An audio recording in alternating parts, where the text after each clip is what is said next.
Hi guys, this is Sela and I'm Nadia Sheikh, a professional multimedia writer, award-winning author, and artist. I'm a people pleaser, y'all. I said it, it's true. Well, now I'm a recovering people pleaser.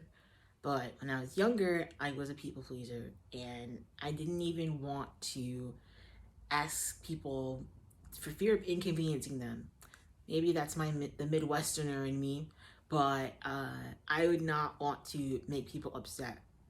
So much so that as I learned drawing and learned art, I would always be afraid that people would say I'm offending them, that I wasn't being right or kind, and I wasn't representing things in a way that they wanted me to represent it.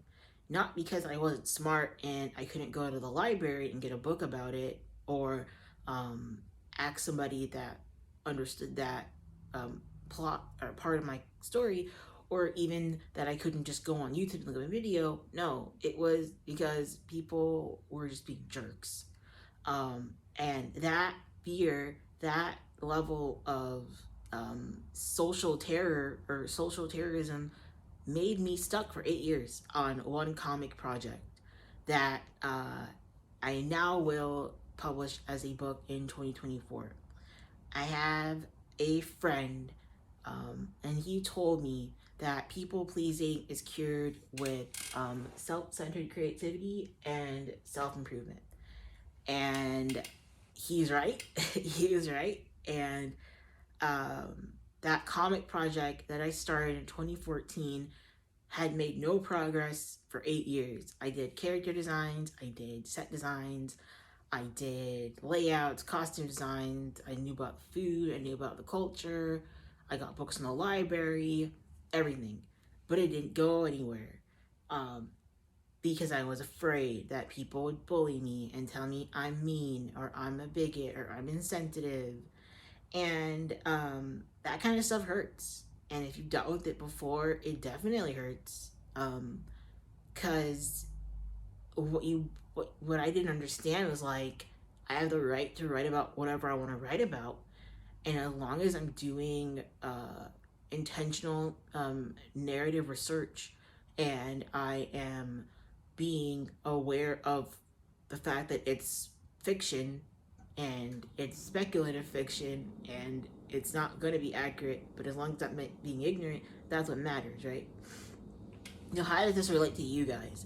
I know a lot of you guys probably spend a lot of time in different circles online where people want to police you or tell you that you're not doing things the right way. And instead of encouraging you, instead of nurturing your creativity, instead of telling you where you can look for more information, they just shut you down and bully you.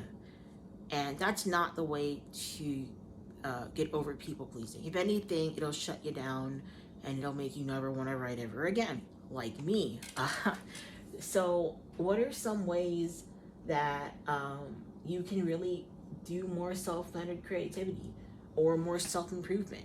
Maybe you don't have the confidence right now to publish your fanfic online. Okay, so just write it and share it with your friends. Maybe a game jam is too much for you right now and you just want to make a game. So just make it and publish it on itch.io or use Patreon or share it with your friends on Discord. Maybe creating that anthology, it's too much right now because you want to talk about something but you don't think people are going to really like resonate with it. Just make it anyway and publish it in a Discord group or on a forum or in a Facebook group or on Reddit. Maybe the webtoon you're making, you think it's too ambitious because you're trying to compare yourself to Lower Olympus and everyone else. Don't do that. You can start with where you're at. Start with your comfort level.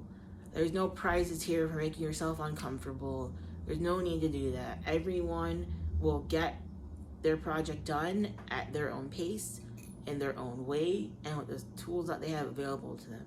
It doesn't help you to improve yourself by beating yourself down. That's not helpful.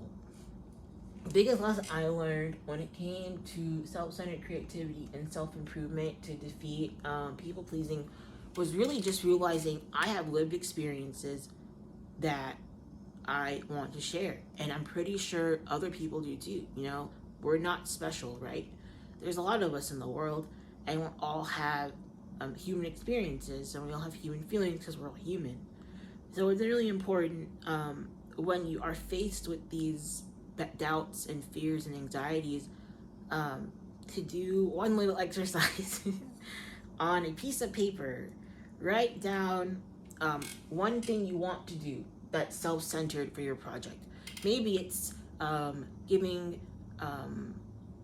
something about yourself in your project to a character, or using a name that you really love, or a location that you really love, or music that you really love. And then write one thing about self-improvement that either once you made that choice for your self-centered creativity, or recount an experience that you had that you improved yourself through. So maybe it was like giving a talk at school, or asking somebody out for a drink like coffee or boba, or maybe it was inviting someone over after school, or reaching out to somebody for like a convention or on their Instagram. Think about how you felt after that.